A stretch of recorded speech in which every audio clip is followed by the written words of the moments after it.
TTB Music Podcast.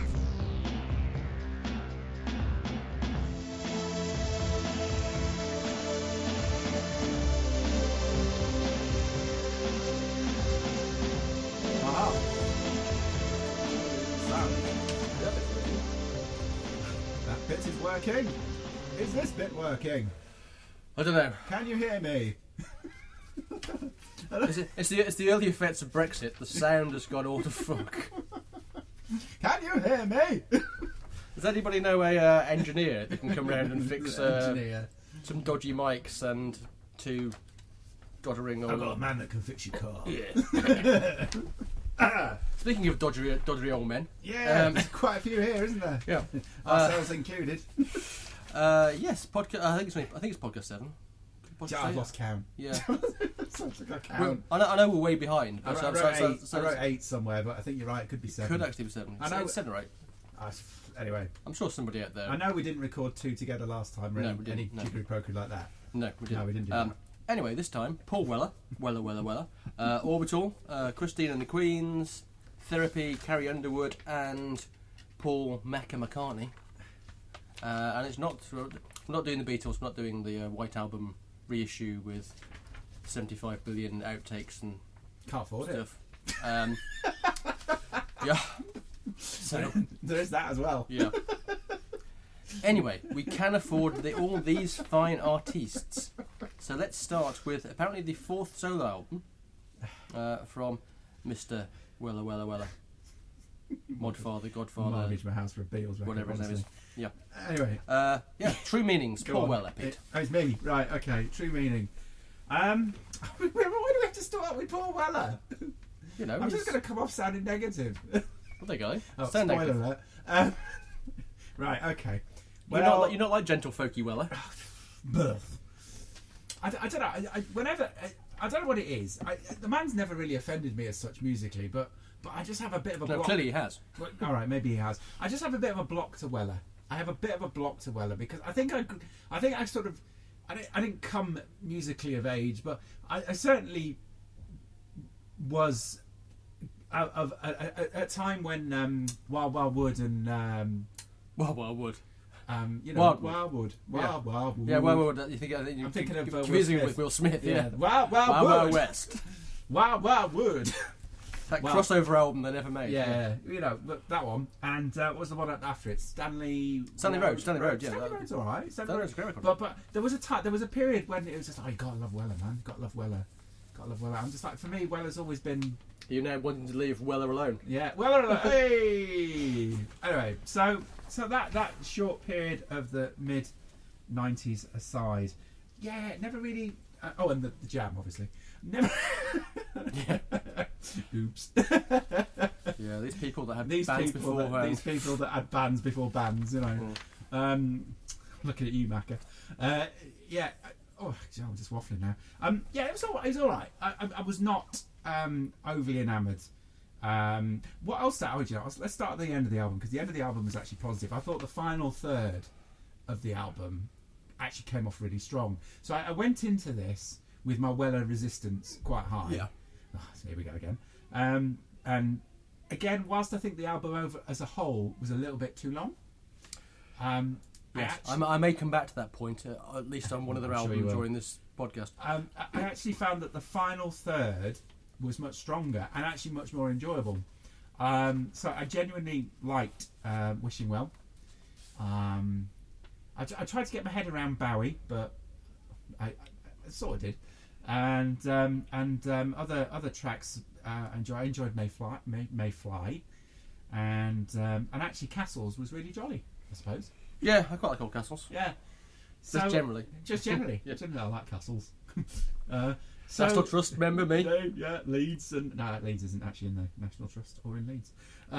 So we digress. I actually ended up liking this album more than I anticipated. Was the long way round of getting to that point. Yeah, it's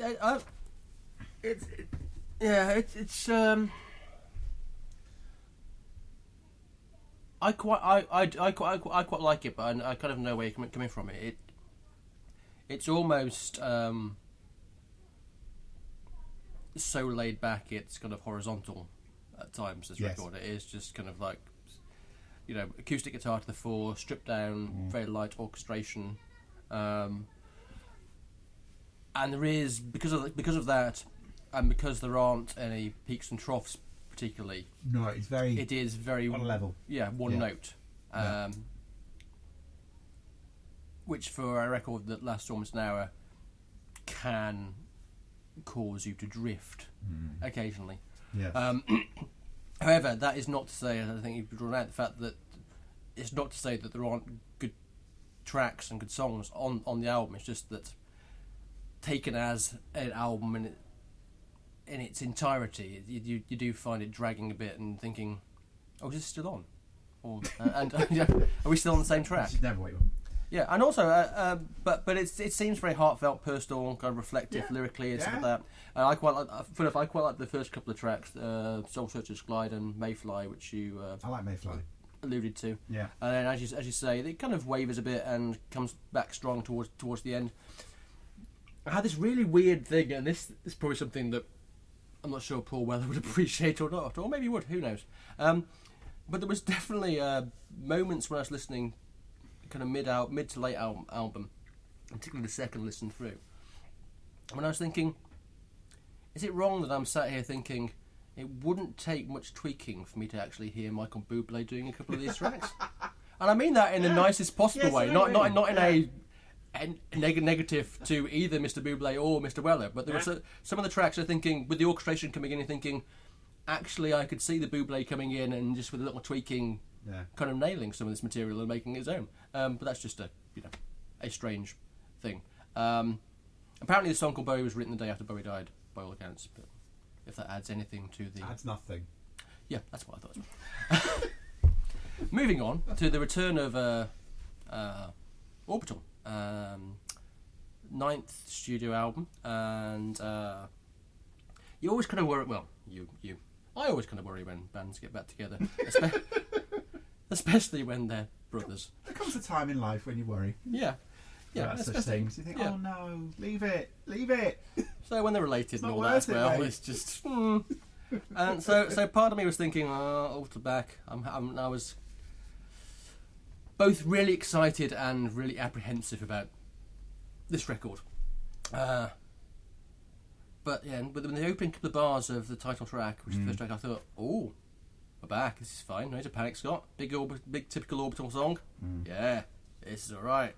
And overall, that continues. You've got nine tracks. I'd say, of 9 tracks, 3 tracks for me are big tick, classic. Yeah. Love them Orbital songs. So the opening track, Tiny Formidable Cities and Buried Deep Within, really ones that kind of just make the album worthwhile for me. Yeah. Clearly I hated Club Banger, Fall to the Floor, Hoo Hoo Ha Ha. At least to the point where I found myself humming it down the street the other day. And I was thinking, what is that? Oh my, no, it's the dancey thing on the Fuck is another dancey type. That's PHUK people. Yeah, another of the more dancey numbers. But what I liked about that particular track is I liked it when it kind of stops. Yeah. And then it kind of starts with a kind of atmospheric bit, kind of keyboardy bit, and then classic Orbital before going back into the dancey beat. So I really liked that. It's not quite them firing on all cylinders at their creative best. And can I just say, now we have reached that point where I don't want to hear fucking Brian Cox on another fucking record by anybody ever. Seriously, I've reached peak Brian Cox. Seriously, people, stop it now. But I think there's more pleasure than non-pleasure to be had from the album, and I think generally there's enough on here to satisfy fans and possibly non-fans alike. Yes. I feel very similar about this album, actually. I liked it overall. You can tell I liked it overall because I've barely written any notes. I just put it's Orbital. I put a tick next to the tracks I like. I actually liked Hoo Hoo Ha Ha. with this. Well, apparently so did I, because I said it obviously got under my Catchy. head because I found myself humming it in the street. It's trumpet synths and it's samba rhythm, which was brilliant. The dystopia of the raid, which went into the sort of Reznor Ross territory at times, I thought.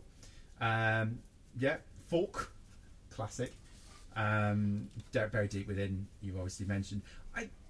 On the first listening, I didn't mind There Will Come a Time with him off D-Ream, but that's a one listen. Yeah. Please stop using him off D-Ream, aka because it's not short. No, it's not short, and actually, it's like him talking for like 2.5 minutes. It made me slightly depressed as well. Because the very nature of the topic. Yes. As the guy has a fit trying to capture a fly flying past in the room. I thought you were dancing. Yeah, exactly. So the sort of existential angst of There Will Come a Time. I found it. Oh, now I feel a bit bummed. There we go. So yeah, let's not do that again. But the rest of it's great. Yeah, it's I was pleasantly happy. I guess Brian Cox now gets the Stephen Hawking's gigs. When he does. It comes to as far as I can like tell, this is yeah. About 10 years ago, this would have been Hawking on an Orbital album. But the kind of monotone of it is pretty much the same. It's the same. Yeah. Different person, same crap. Yeah. Moving on. All of it's science. Yeah. Moving on to Christine and the Queens, second album from Eloise Letizier, I think her name is. Well, obviously, bon, oui or non. And that's all the French I'm doing, so you'll be pleased. That's it. Brexit means Brexit. Yeah. Comme ci, comme ça. That's how I feel. Moving on. Therapy. That's right. So, actually, in all seriousness, opening track, Comme ci, had a shade of Haim to it.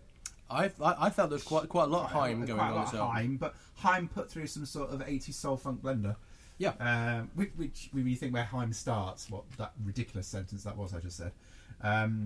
But I think the album then cuts into a real dive into sort of French 80s funk and soul. I mean, Girlfriend in particular, really like that, actually. Doesn't Matter had a lyric, God is a woman on the town. Well, it didn't actually say that, but it was a track. Yes. It alluded to God being a woman on the town, which I actually found quite hilarious. So lyrically, I like that one. As the album progresses, it perhaps leaves the sort of 80s soul behind and sort of moves more in a 90s soul direction. And I really like The Stranger. I think that's the end, yeah. Yeah, probably my favourite track off the album, which I really liked. Overall, thought it could have been punchier. Could have been shorter. Yes. And hadn't veered too far from the sort of the template which it started out with. So again, as with other albums, capacity to just sound a little bit samey midway through.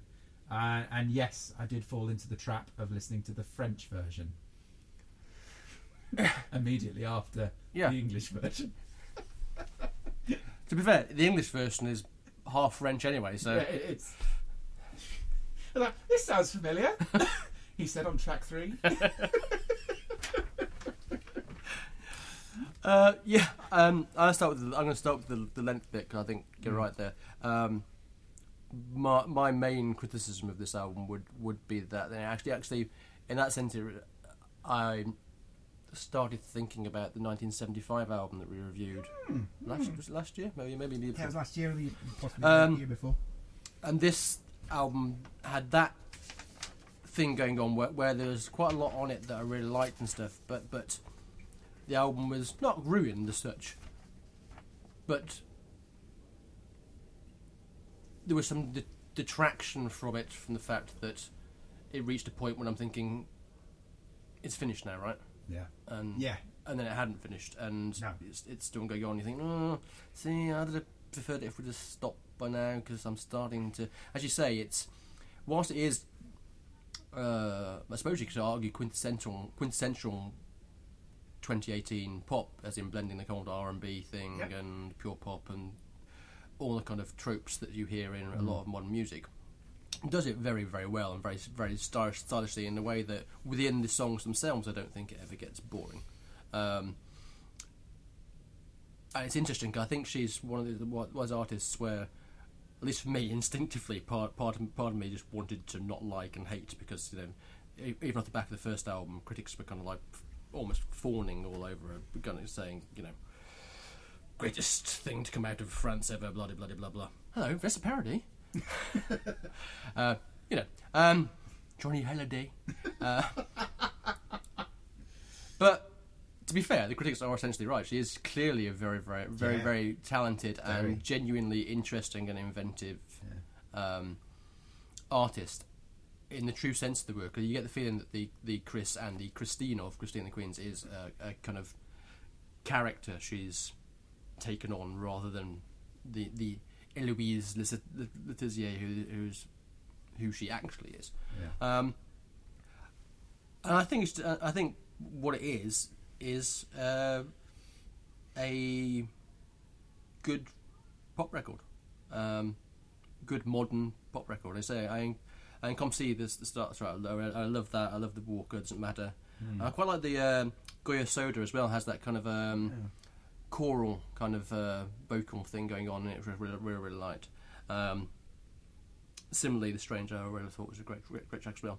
So I went from thinking this was an okay album to being a pretty good album this afternoon, as it was the final thing I listened to before the podcast. Oh, okay. So, and it was a classic third listen job as well. Okay. And I went, oh, actually, this is.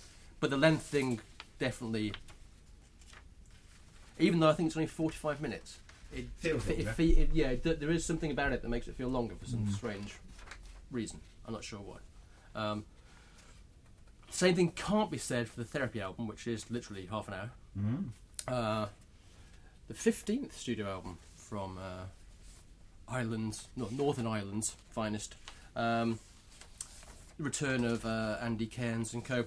And 15 albums in, they're pretty much still doing their therapy thing, really. If you've ever heard a Therapy album before in your life, or even heard a Therapy song in your life, I think what you hear here is pretty much what you would expect, really. It's typical tried and tested formula of paracords, loud pulsing drums, jagged grungy guitar parts. I have to admit on first run through I found it a bit underwhelming. Although, to be fair to them, I think that possibly might have been because a couple of weeks before I re-listened to the Trouble and Gum album again, which I happen to think is still one of the finest albums of any genre released in the 90s. So I was probably comparing this album to that, which is somewhat unfair. Yeah. Like very. So I left it for a week and came back to it, and after a couple more listens to it, you know, it's started to get a bit more fun, and you know, I started to think, oh, actually, some of this,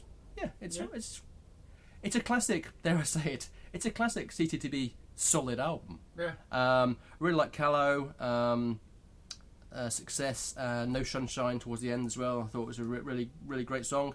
Obviously, it's not Trouble and Gum, or indeed Infernal Love, which followed Trouble and Gum. But then again, you know, why should they be criticised for not making an? I feel sorry for bands like this. If you're a band, the worst thing as a band is, it must be if you don't make an album that people think is classic, and the next worst thing must be if you make an album that people think is classic, but you made it a really long time ago, and then it becomes a kind of like stone around your neck from that point on. Because people can go, when people stop talking about fucking that album, and you're thinking, but on the bright side, if you hadn't had that album, you probably wouldn't be together anymore. Yeah. So, swings and roundabouts. So, for me, it's half an hour of solid, reasonably enjoyable rock music. Likewise, this woke me up. Yeah. Yeah. I don't know what the album I was listening to beforehand. Yeah, let me tell you. Oh, it was Paul Weller. I was going to say, most of these I would have thought this was a review from. Yeah, so this one we have. Blistering and fast-paced, great energy. Really like the 4 opening tracks, especially Callow. Yeah, I like Callow. And the sort of latter, that's not even the latter half of the album. Success is survival. It is. Yeah, so I really like that as well. But nothing really much more to add, except to say, for me, this is a great therapy album. There you go. Moving on to country music, because that's where you go from that. We go to which album is it? 6th album from Carrie Underwood, who was one of the original winners on, I don't say Pop Idol, not the American version. American Idol, X Factor. No, I think American Idol. I think she was like American Idol, second winner or first winner. Oh, okay. Anyway, she's managed to carve out a career for herself, making lots of money. Anyway, this is her 6th album, mostly co-written by herself, clearly with other people. That's the way co-writing works, apparently. That is. Yeah.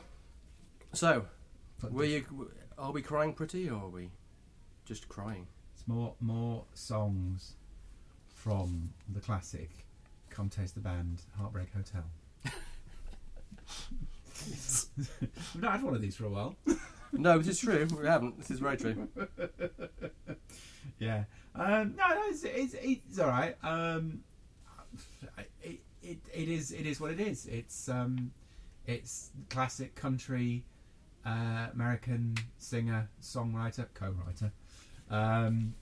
Really likes, some more songs about drinking, of course, and cheating, and shooting, more drinking and shooting.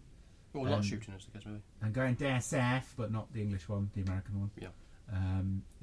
So yeah, it really, it's fun. It's fun times. You're getting. Really like spinning bottles. In fact, really like spinning bottles. Spinning bottles, yeah. Yeah, I really like that actually. It was towards the end of the album, isn't it? Yeah. And Cry Pretty. And Backsliding. Southbound, talking about going to south.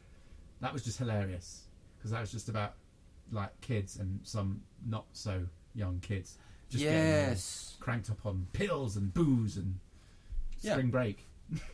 Yeah, which I believe is a holiday in the United States. I believe so. Yes. And Drinking Alone, Misery Loves Company.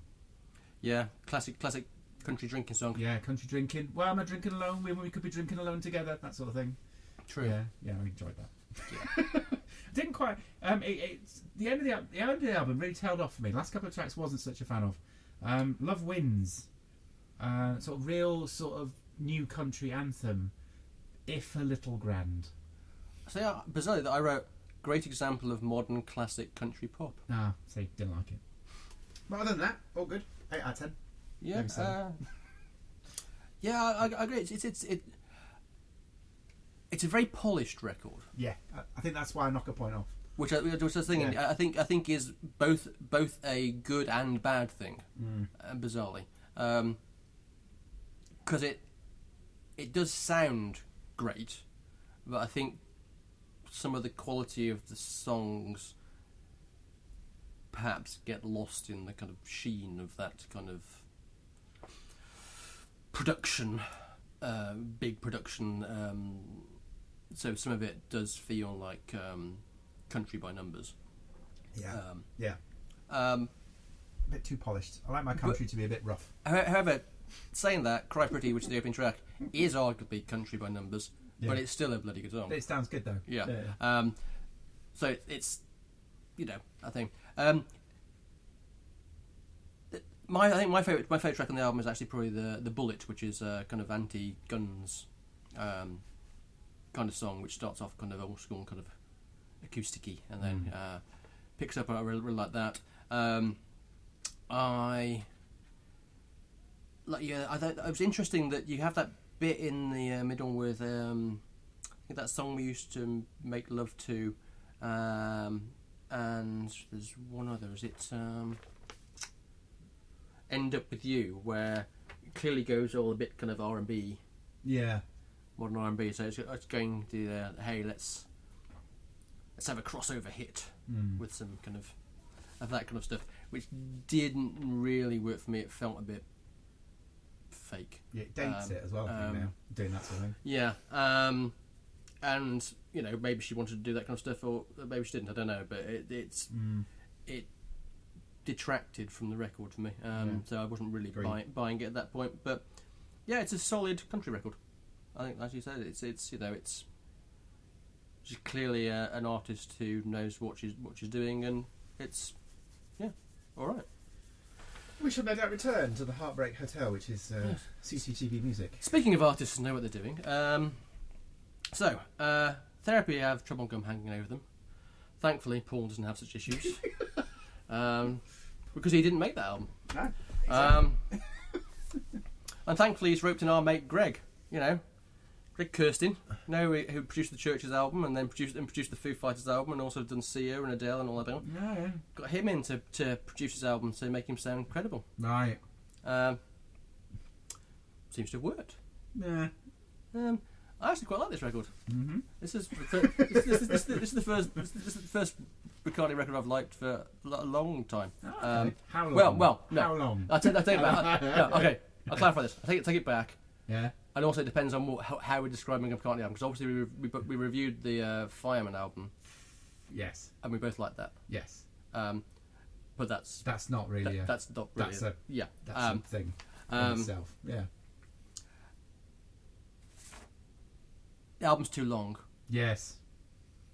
Before you even get to kind of added on tracks and shit like that. That I will say. Before we get into anything else, it's too long. Could have cut out 3 or 4 songs quite easily and made it a much tighter record. Yeah. And then I'd be raving about it rather than saying I quite enjoyed it. Go on. Really like the opening track. Well, I say opening tracks, I suppose. Classic Macca, really. You know, unfettered, honest kind of pop music. I like the fact that the album is reasonably varied, whilst all being very much, you know, ticking the Macca boxes. You know, pure pop, piano by numbers song, Macca peace song, classic shift in tempo and tone song, classic hey, I'm going to try and nab some Ed Sheeran fans song, classic what the fuck's this song doing on the album song. So the album kind of went on, like I thought, I'm actually quite enjoying this more than I thought. So I particularly like the opening 5 tracks. Obviously, For You is where he obviously tries to go Ed Sheeran. Then there's a few bits where I'm going to go, Then we get to Back in Brazil, and I'm seriously starting to go, what the... I then Do It Now and Caesar Rock, and Despite Repeated Warnings, and the Hunt You Down Naked C-Link kind of stuff. Again, kind of brought me back in, and that kind of appealed to me. So, good start. Suspect middle. Reasonably good ending. Yeah. Is my 2 cents worth. Okay. I mean, it's a Paul McCartney album, and it's a fairly good one. For me, it lacks the John Lennon. Sorry. Too soon. too soon. For me, Sorry, you just paused. Sorry, you just left the door open. I just couldn't resist. Oh dear. It for me, it lacks the creative tightness of John Lennon. Of John. Stop it. Now, when you think back to Memory Almost Full. See, this is the album that I would go back to. From then to here, this is the best album since. Yeah, I think that's a fair point because I wasn't such a fan of New either. No. Yeah, that was a bit sort of hit and miss. I couldn't name a single track of that album. No, I can't now. I mean, I couldn't at the time, and I certainly can't now. So Memory Almost Full, for me, brilliant. Then you have to go all the way back to something like Flaming Pie. So it seems that every 10 years or so he gets close to releasing a great album. So this is a really good album. I just think it lacks some of that tightness that Memory Almost Full had. And again, I think it's Paul McCartney in the studio. I mean, it's probably a very hard man to say no to, really. And I think True. I think when he works with really good producers, you get that tightness, that sort of. Now, Paul, I don't think that's such a good idea. And I think that's where the album falls down, because yes, it is a little bit too long. Yes, it includes that track that shouldn't really be on the album. Yes, it does this and it does that. And you think, it's classic Macca, just sort of, a little bit frayed around the edges. But yeah, it's opening really well. Come On To Me and Who Cares, classic Macca rockers. Absolutely. Happy With You is his Blackbird for this album, or his Lovely Linda, where he talks about his domestic bliss. Yes. There's nothing we like more than listening to Paul McCartney going on about how happy he is. And He doesn't need to smoke weed anymore. No, he doesn't. He doesn't. Confidant is sweet, I thought. Actually I did like that a lot. People Want Peace I could have done without. I think it's meant to appeal to a certain Beatle nerd like me. Yeah. But I just couldn't help but thinking of John at that point. And I think it's a deliberate nod, but still. And the album should have really ended with Do It Now, in terms of length. I agree with some of the things you said, particularly around the montage, the melody at the end, with Hunt You Down, etc. I agree with what you're saying there, but maybe it should have just sort of ended around track 11 or 12. For You, I just thought it was lyrically and musically below him. I thought he came across as a dirty old man. And I know he keeps doing this. He keeps doing it in interviews as well. He just wants to sound edgy. Yeah. Or sick, as my nephew, happy birthday, would say. It's just... Your birthday's called Happy Birthday? No, my nephew is... Today is his 17th birthday. He uses words like sick. It means cool, apparently. Yeah. Yes. I know you're listening, Jacob. Happy birthday. He doesn't even know I do a podcast. And he really do. Like, what are you doing that for? So happy birthday, Jacob, if you ever do find this on the internet somewhere. But that aside, sorry, digress there. He just wants to sound sick, and it just comes off like Macca sounding just a little bit like your uncle at a party. You don't want that, do you, Jacob? No. It's like that. That's why I just when that started, I thought. Yeah. And Ed Sheeran fans, so this song's for you. This one's for Ed Sheeran fans. It's like, you don't need to sound like Ed Sheeran. You're Paul McCartney. I should say I have nothing against Ed Sheeran. No. Fine. Wish him all the best, and seems like a genuine bloke, and pays his taxes. Gary. He has lovely ginger hair. And he has lovely ginger hair. I just thought that was just beneath him, and that kind of put me off. And the more I thought about the album, the more annoyed I get. And then I was reminded, and you reminded me earlier about the White album re-release. It's £139. How am I supposed to afford that? Don't know. Ask Santa. How am I supposed to afford this? Because this comes in some sort of double deluxe box thingy doodah. What's it? Super deluxe edition, no doubt. Probably. Thanks, Macca. I got it on the internet. Yeah, no, it's Spotify. Anyway, so overall, a solid Macca album. No, it's better than a solid Macca album. It's a good Macca album, but in my opinion, it's not a great Macca album. Not just not quite. So, album of podcast like.